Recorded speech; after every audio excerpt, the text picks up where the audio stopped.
Welcome to the Grit and Grow podcast, where we talk to guests who are pursuing excellence in both sport and life, who encourage and motivate us to become better mentors, coaches, parents, and athletes. My name is Shane Sowden, head men's basketball coach at Briarcrest College, and also your co-host. And my name is Justin Simpkins, co-host and director of Prairie Hockey Academy.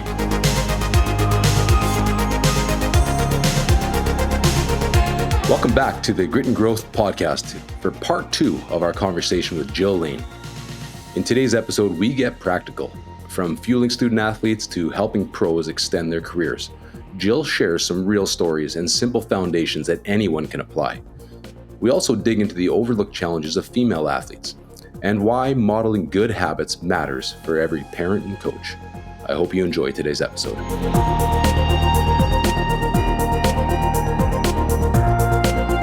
Like you talked about doubling, tripling, quadrupling the average length of your clients' careers. And then we talked about championing people, and the two go hand in hand. Like it's hard to do one without the other. But what are some of your favorite stories or success, like client stories that you're most proud of? Ooh, I mean, it's really just that, it's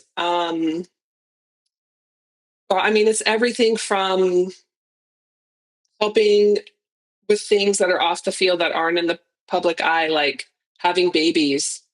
And, listen, I have a particular client I can think of who's him and his wife were really struggling to get pregnant.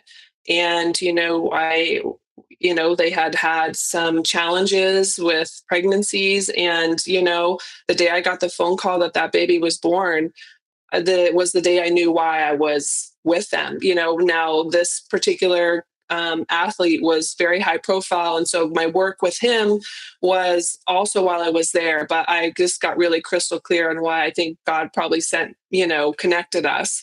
And so everything from off the field things that oftentimes, no one will ever really know about, to all of the things like I've mentioned, being able to show up year after year after year, in high travel, high volume leagues like the NHL or NBA or Major League Baseball, missing very few, if any, games, having very few injuries. All of those things matter. I don't catch the balls, run the routes, set the picks, shoot the threes. But I'm very conscientious of the fact that I'm trying to live the life that I'm modeling for these athletes that I work with. And so anytime I see them win, again, it can be something very personal or can be something very public. It's, why I'm there. So contracts, I had a guy sign a team high contract for his position this year, with lots of commas and zeros after it. And, that's life changing. It's life changing for a lot of these athletes. And, with the student athletes, it's things like they were told they weren't going to grow anymore and they grow 2 or 3 inches. So in this particular instance, this was a swimmer. An inch for a swimmer is the difference between first and second place at the wall. And so that's huge. It's, recovering from injuries that people might feel are catastrophic or, are going to take forever, quicker. It's, just giving people the confidence around knowing, being confused about food and giving them clarity. Like even something so simple as that is so powerful. When you go from confused to clear, just like so much stuff opens up for you. I don't care what the topic is, nutrition, finances, your spiritual life, your relationships, going from confused to clear just is like, a weight off your shoulders. And so, I'm blessed to have seen a lot and still be creating every month just possibility with all the people that I work with. So I know, Shane, I didn't give you like an exact answer, but it's the little things behind the scenes and it's the big stuff we would imagine. Super Bowls, NBA championships, it's watching, some of my athletes accomplish things they've dreamed about since they were little boys, and also helping girls get their period back. Like I said, grow, gain confidence and clarity around food, have a better relationship with food. Just so, I weight all of those things actually very equally in what I would determine success. And I love how well rounded that is because I just come across way too often we're so focused on the achievement, Mm. but really the best part about the achievement is the process and the struggle and all the stories and life in between, right? And I love how you speak to that instead of just the big contract or the trophy, Mhm. because like those aren't that special in the end without the other stuff, right? And that other stuff sets the foundation, Mm. is the most important part. Justin, yeah, on a very practical point, and if we want to go there, my question is, so Jill, I've got a 14-year-old son who's a pretty good little basketball player and might have a future.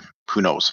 My 16-year-old wants to be a physique bodybuilder, and he spends his day watching YouTube videos. And I'll be honest, he has transformed his body and he's 16. It's pretty impressive. Some of the stuff that he's doing, I question. But at the same time, it seems like it's working. A lot of our listeners are going to have kids in that 14 to 18 range, wonder like, okay, Jill, all this stuff you just mentioned, all the testing, where do I start? Like, what are the building blocks, the foundation, like just to get going?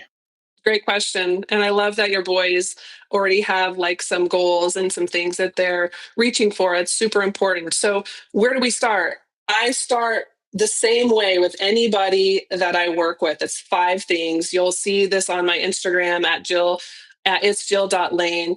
So I start with these 5 things again with everybody I work with. Some people have already mastered a few of them. And so we pick up where we haven't mastered, but it's to eat enough food, to eat enough protein, to upgrade carbohydrate and fat sources, to dial in hydration and sleep, and then to make sure we're mastering recovery.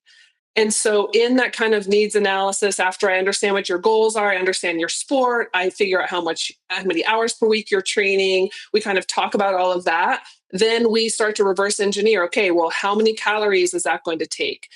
How much protein should be represented in those calories? What are your current carbohydrate and fat sources? What's your water intake like? Student athletes really, really struggle with this. And then what are your recovery modalities? And just to kind of paint the bigger picture when it comes to fuel, so we have 3 primary macronutrients, macro meaning big, nutrients, big sources of nutrition. Those are protein, carbohydrates, and fat. I have a little post on my Instagram about this, but protein is mostly responsible for structure. So think of protein like Legos. I don't know about you guys, but my kids are still to this day totally into Legos. And protein is a lot like Legos. Protein is made of a bunch of different amino acids. So think of amino acids like different shapes of Legos, different shapes and colors. And the cool thing about Legos, you get a Lego set, that's a house. You follow the instructions, you build a house. That house is like the chicken, let's say, you might eat at dinner. But then the cool thing about protein and aminos, protein and Legos, is that once you ingest the chicken or once you've built the house, you can take the house apart and build something else with it. I can build a horse, a car, whatever I want with my imagination. And the body does the same with the protein that we eat. So we ingest the chicken, it's built of a bunch of different shapes and sizes, amino acids, AKA Legos.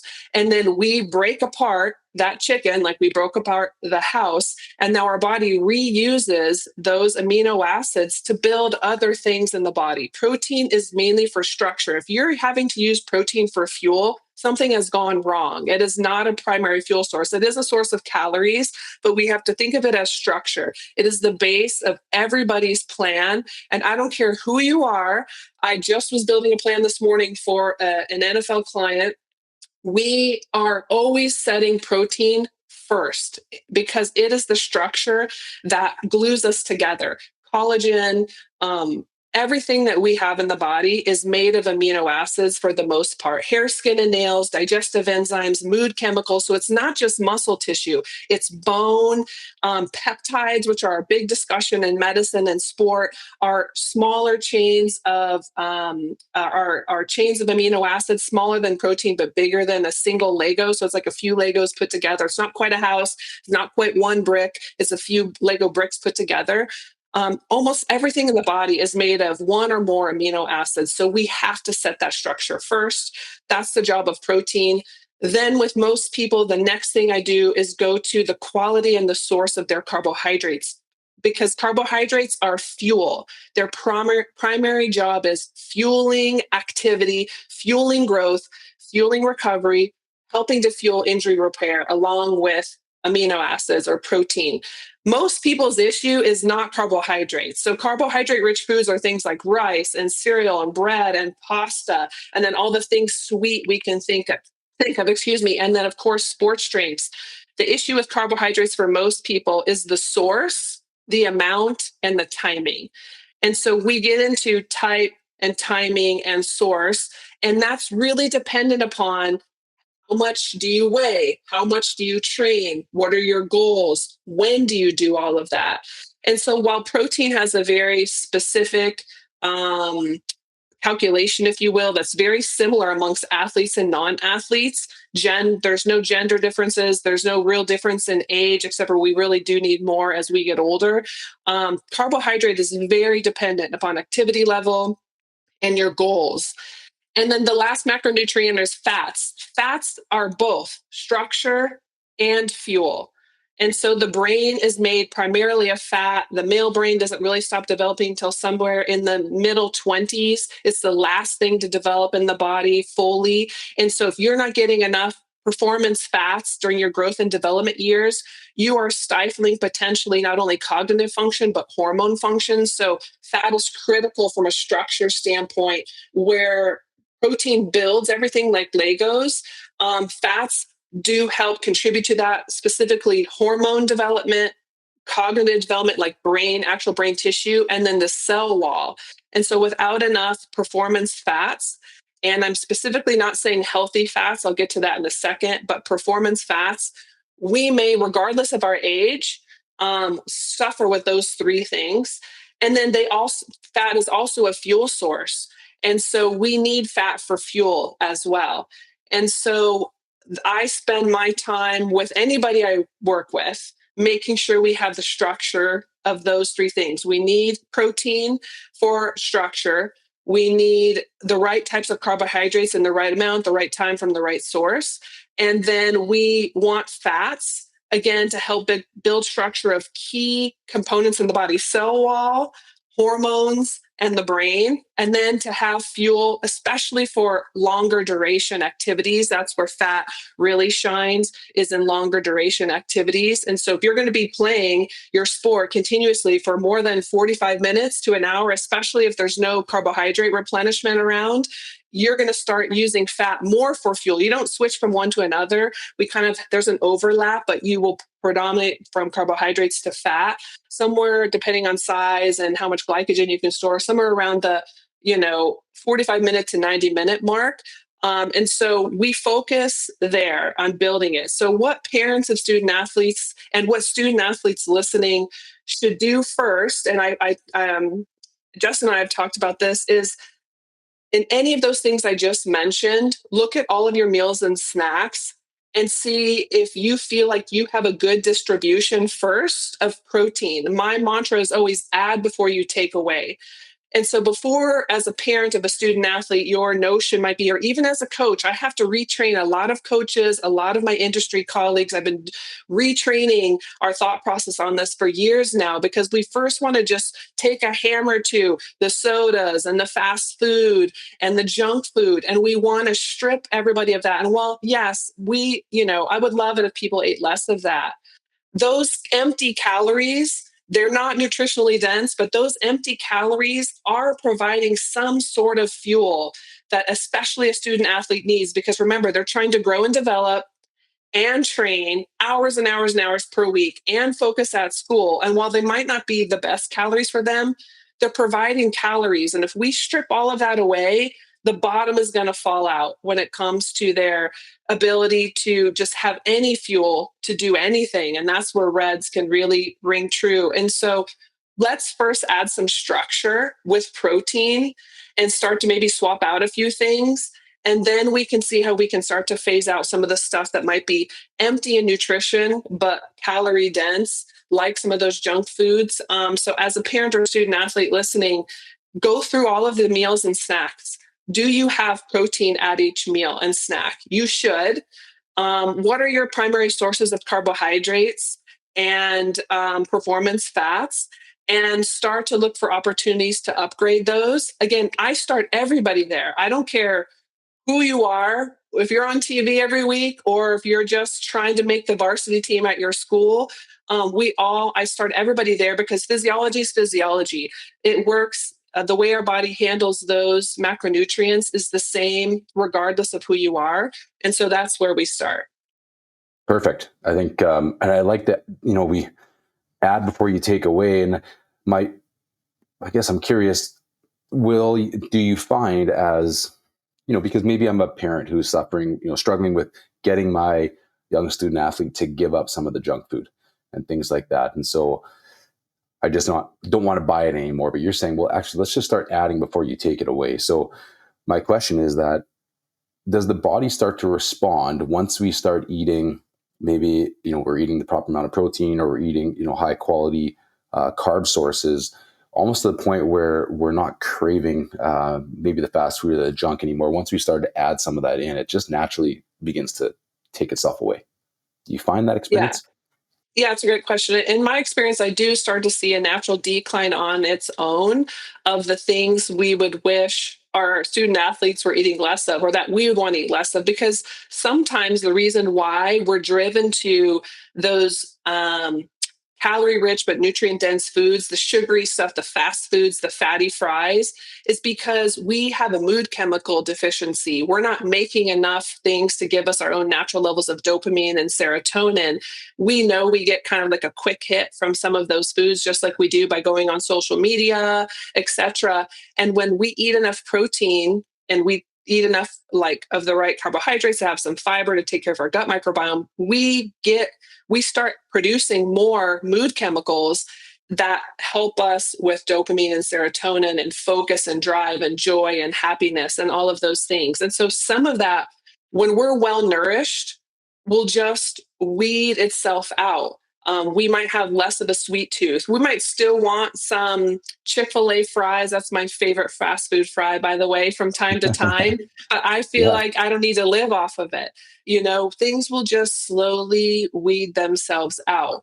And now, I have three rules when it comes to nutrition. The first is add before you take away. The second is consistency trumps perfection. And so, in no way, shape, or form am I saying that you will never eat pizza again, that you'll never have birthday cake, that you will never have a soda if you're an adult, that you won't have alcohol.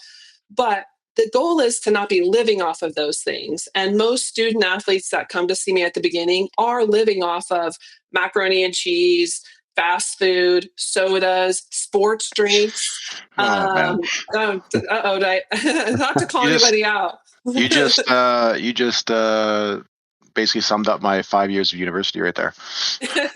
We've all been there, right? As a Like, Division 1 athlete, yeah. You kidding me? oh, listen, Shane. I used to steal meatballs. I used to steal meatballs Steel meatballs. from my college roommates. So my last 2 years, I was in a Division 1 program. I didn't know anything about nutrition. Back to our back to our conversation from before. The only nutrition guidance I was given was beginning a force-fed a power bar after our strength and conditioning that was rock hard, left over from whatever the football team didn't consume. And no one could explain to me why I needed to eat it. But I was very underfed. Like I didn't know how to fuel myself, which explained the fatigue and issues I was having with my menstrual cycle. But I was starving. I didn't have enough protein for myself to eat. I can think of my one section in the pantry. I had three male roommates in college. So they're like brothers to me. One played on the football team. He came from an Italian family.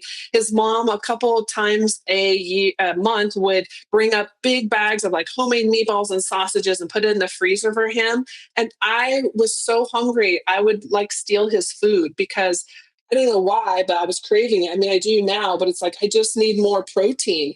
And so, listen, it's still a thing that happens amongst athletes. There's still confusion around how much of what food to eat when, which is why I've created some technology to help solve for that because it's the biggest challenge and the biggest needle mover that if you can get pretty consistent, not perfect, but pretty consistent understanding how much of what food to eat when as an athlete, regardless of your level, sport, gender, it will it will support everything that you're doing. Wellness, again, production, longevity, and performance. And so yeah, we don't want to fight about food. We don't want to worry about being perfect. We're still going to have some of those things I mentioned, but if most of the time we're living off of the right amount of protein, trying to upgrade our carbohydrate sources and intentionally getting more performance fats, man, like the sky's the limit with what we can accomplish in school, in our sport, off the field,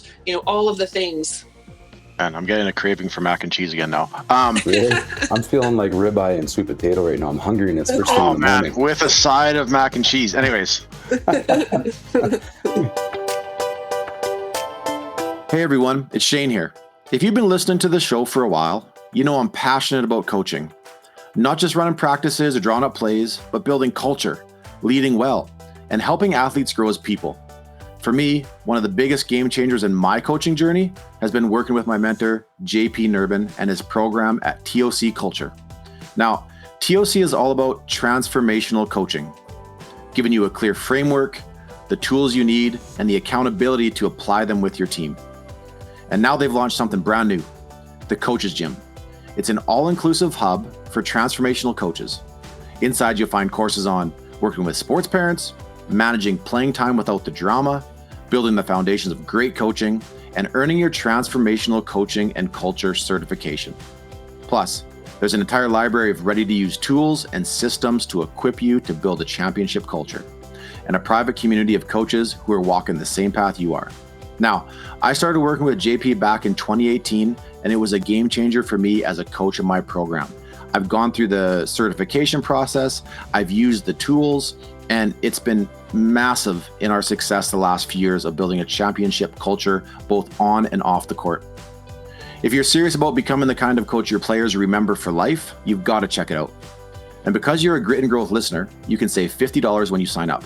Just go to tocculture.com and enter Grit Growth as the coupon code. That's all caps, one word, GRITGROWTH. Justin, I know we're running out of time. I'm curious, you mentioned something in my naivety. You said there's not enough testing on female athletes and what they need. So I know that's a passion of yours of the whole everything you do working with females, but like that caught me off guard a little bit. So is there just way more testing and way more evidence and information for males other than females? I think it's more like what are the unique challenges that female athletes probably experience in performance nutrition that are different than males, right? Yeah.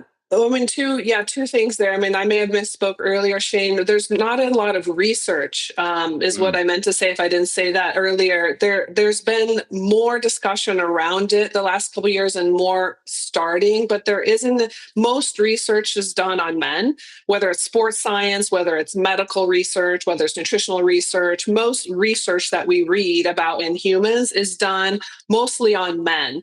And so while women, we can glean, and there's a lot of research that's done on rats and lab animals. And so we glean a lot of, we use research as a guide just to kind of understand how we use research. Research is not the end all be all. If we waited for research to tell us something, you would continually be 10 years behind and or often misled because research has flaws, research is biased, and research is oftentimes only controlling for a couple factors. It's not real world oftentimes, but we use it as a guide along with personal experience and observation and pattern recognition to help us learn and then to help us make decisions in the real world. And so there's not enough research yet done on women when it comes to everything, how prescriptions are metabolized, medicine, sports science, nutrition, physiology, although there are a lot of similarities between men and women when it comes to certain things. But, it will be interesting to see more research done on women in the future. And there's a lot of great pioneers trying to push for that just to see, is there a difference? And I think I still have a question, like, is there really a difference? And to your point, Justin, what are I think your question is like, what are the challenges, unique things that women face, or are there differences? And honestly, when it comes to being a female athlete, I don't think there's a narrative that women have their own innate sense of challenges or things they need to do differently. And that's a challenging notion for me because women, just like men, need all the things I just talked about. They need protein at the right time. They need to have the right type and timing of carbohydrates. They need performance fats. Now, women have an outward monthly signal that's a great temperature check of how their internal chemistry, biology, physiology is working in their menstrual cycle, which is a superpower. And I think that's where we've done what female athletes an injustice in helping them to utilize and understand how their period feels to them, if it's regular, if they're getting any excessive symptomology around it, if they're missing it regularly, like I did, and helping them to go, hey, that is like the check engine light for your body coming on and letting you know something is not going right. Men don't really have that. And so, as women, we just need to embrace that as a superpower. It was very taboo when I was an athlete to even bring that up. And if you did, it was like, oh, you're a female athlete. That's just normal. It's not normal, and that notion is still being portrayed for female athletes in general. And it's not normal to miss your period on a regular basis, or if at all. It is a check engine warning light to let you know something is not going right. And many women, like I was, are put on birth control to help regulate their period, of which it's not doing at all. Birth control is for birth control. It is not for hormone replacement therapy. And so it will give you what looks like a normal period every month, but your hormones are not normal because of that. And that's a discussion for a different day to unpack. But I think the biggest thing, and the science and the jury is still really out. There are certain times during the month when women may, and I'm going to say may because the jury is still out, may be better at processing fats for fuel, may be better at processing carbohydrates for fuel. But I really think that the one thing I would leave with female athletes is to pay attention, first of all, to download a period tracking app. If you don't do this to track your period, that is job number one as a female student athlete. Then once you kind of generally know about what time of the month your period comes, then it's just to notice your own patterns. I know that certain times of the month, I just naturally want more fat in my diet. And I used to kind of beat myself up being like, why do I feel like I could eat the whole jar of peanut butter and like 72 hours at about the same time every month? Well, when I started keeping track of it, I noticed, oh, it always falls like right before my period. That's really interesting. Why might I be needing that? And so every female athlete might have some different tendencies, and you don't know it unless you track it. Like I said earlier, what you measure, you can improve. We don't know enough to make a blind statement that, okay, at this time of the month, we should only be training this way. At this time of the month, we should only be eating this way. Athletes don't have that luxury. And I have a bone to pick with my industry peers that are saying that type of thing right now, because I don't get to not play in the game because I'm on my period. So athletes don't have the luxury of saying, oh, I'm going to train lighter today because it's day 2 of my period. No, if you're in the Olympics and it's the day you have to perform, you have to perform the best you've ever performed. And so if you didn't train that way in the weeks and months leading up to it, how will you accomplish it that day? And so I think when you work with female athletes, you do use and understand the cycle. You do teach the athlete to know how they feel at different times of the month and when they might need a bit more rest, where they might need a bit more carbohydrate, when they might need a bit more magnesium or different things like that. But the reality is that athletes have to be able to perform every day of the week, whether you're a guy or a girl, whether you're on your period or not. And so the training challenge and component of that is really individualized to the person. And without tracking your period and really understanding it, there's no way for you to know. And my only job is just to help make the topic less taboo, because it's kind of like poop. No one wants to talk about it. But if you're not pooping on a regular basis and if your period isn't regular, those are huge check engine lights for us as people and as athletes to know like something is not going right. And these are critically important functions to physiology and performance and wellness and production and longevity and availability. And so let's just talk about it and let's just fix it. And so, I've taught thousands of practitioners and athletes over the years. I've just been blessed to be in positions of teaching and leadership. And oftentimes, my job is just to make the taboo less taboo. Let's just, break Sure. the Yeah. ice. Let's get down to brass tacks, because success favors speed. And the quicker we can get to the solution for something, the quicker we can accomplish the goal. Well, it comes right back down to your availability, performance, longevity, right? And then even well-being, I think, to add in that fourth layer. So I appreciate you giving us that. There's often times where we have female student athletes and such that we don't always get the advice directly to them. There's, like you said, there's more research for the males. So thanks for talking about that. One of my real quick questions, I think there's two probably little things. You have mentioned the the REDS deficiencies a couple times, and I know that could be a really big can to open. I wonder if you just want to, because you've mentioned it a few times, just give a high level of what you mean by that. Mhm. For our listeners. And the other little thing was just the mood chemical deficiency that you spoke about too. Uh, I think that's fascinating because I do believe that a lot of us, even if we're a parent of a student athlete, but we're a working professional or somebody, a lot of our nutrition habits that we're talking about for athletes need to be applied in our own life. And I, I know a lot of my friends that are my age in the early 40s and that struggle with sleeping, for Mhm. example. And I'm like, Mhm. that's not normal. Mhm. Um, so just, there's lots of Yeah. pieces here, and I know we could probably talk for another hour, but maybe we should just talk real quick about the red side so we can tie that back together. Yeah, for sure. Um, Real quick, just because it's right in the front of my brain to the last Yeah. part. Listen, Yes. as a parent, as a leader, as a coach, as a practitioner, as a parent, whoever you are listening, student athletes, you put the earmuffs on just for a quick second. You cannot expect your student athlete or your athletes or your students or whoever you lead to do something that you're not doing yourself. Yeah. So if you want your student athletes to clean up what they eat, if you want them to drink less soda, if you want them to eat more vegetables, if you want them to be more intentional about eating breakfast and getting protein at breakfast, training, whatever it is, you should be modeling that behavior.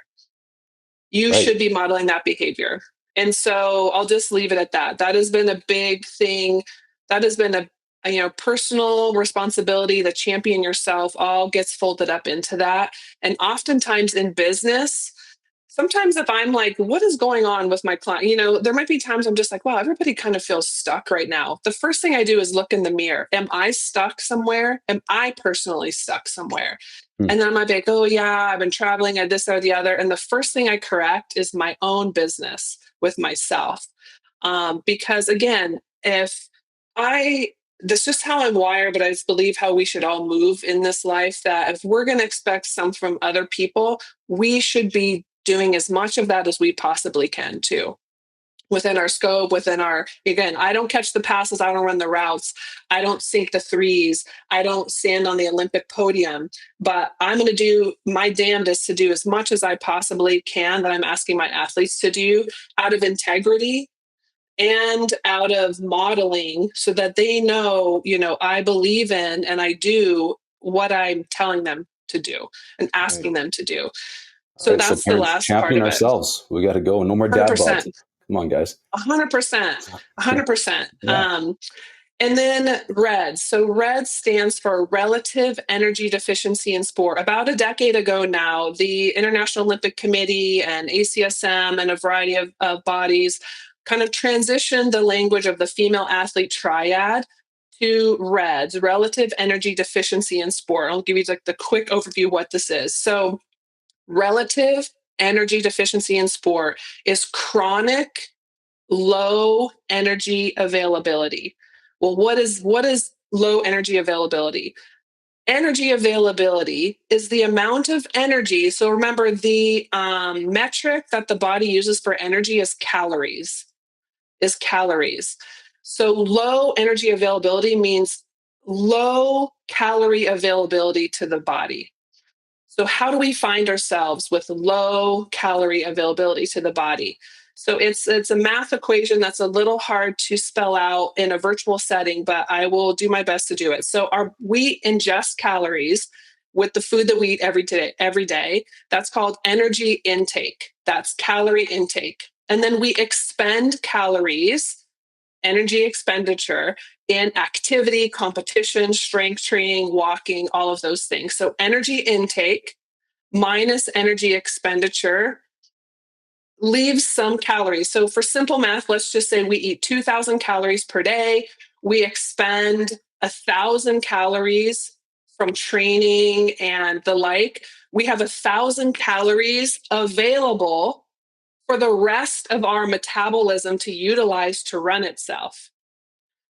So, if we have low energy availability, let's just say our metabolism needs 2,000 calories to run itself. You ate 2,000 calories, 1,000 went to your activity, training, competition, walking, strength training, rehab, whatever you're doing that's activity. You have 1,000 left, but if your basal metabolic rate is 2,000 calories and you only have 1,000 calories left, you just shortchanged the body 1,000 calories it needs for growth and development, if you're a student athlete, cognitive function, return to performance or play if you're injured or sick, and just daily metabolic processes, cardiovascular health, digestive health, mood, chemical metabolism. And so, low energy availability, as you can imagine, if you chronically are shortchanging your metabolism of the calories it needs to just do its normal job every day, which is really powerful in that phase of growth and development, because that energy is needed for bones, muscle tissue, organ development, brain development.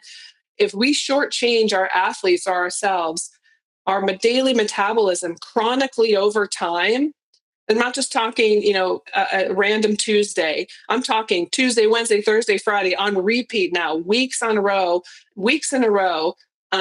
months in a row. You can imagine, and the data shows that this syndrome then starts to permanently impact physiology, digestive health, cardiovascular health. Again, of course, growth and development, performance metrics, of sure, where we have issues with coordination, cognition, fatigue, and so, as coaches, we like to yell. I when I teach strength coaches and team coaches, I'm like, hey, listen, you're going to yell at Johnny because you think he's not giving his best, but Johnny's literally giving you everything he has left in the tank because he hasn't eaten since breakfast. And so it's starting to really understand that, again, athletes will give you everything they can, but oftentimes they're on fumes because they are living in a state of low energy availability. Sometimes we strategically put someone in low energy availability to shift body composition, but that's acute and it's purposeful and it's intentional. It's the chronicness of it that then starts to turn into a collection of symptoms. So then we call it a syndrome, relative energy deficiency syndrome in sport, because this is what happened to me when I was an athlete. My period went away. I was fatigued all of the time. You know, every athlete will kind of come to you with different ways they're displaying it. And I think almost every athlete that comes to me as a student athlete is in some stage of low energy availability. They're just not eating enough to meet their needs for growth and development and performance. And the crazy thing about the way the body works, I think this is most likely a primal setting, is that it preferentiates the calories we're taking into activity first. Then the body gets the chump change. Whatever's left goes to growth and development, muscle repair and gain. And so oftentimes people come to me, oh, my son's trying to add weight. What about creatine? What about this, that, or the other? And I'm like, well, let's just make sure they have enough energy to make muscle tissue. And making muscle and adding weight is a very energy rich activity, meaning you need a lot of calories over time, a surplus to build new tissue. And so while creatine might have its place, if you're not eating enough food, forget about it. You don't have enough Legos to get the job done. And Yeah. so that's what RED stands for. Relative energy deficiency in sport is chronic low energy availability, meaning you're not eating enough food to meet all of the metabolic needs of your body, plus energy expenditure over time. And the body slowly starts to go into survival mode by downshifting almost every metabolic function in the body, from hormones to cardiovascular health. And then, of course, all things due to performance. So if you feel like you've been training a lot and you still feel deconditioned, if you still feel like you've been lifting a lot and you're not getting bigger or stronger, if you feel like you've been working on your skills, but your coordination and your cognition to just do like a minor task, like a spot the seams on a pitch coming in or make a 3-pointer from a certain position is off, it could be your food and the timing of your food and how much you're eating. Perfect.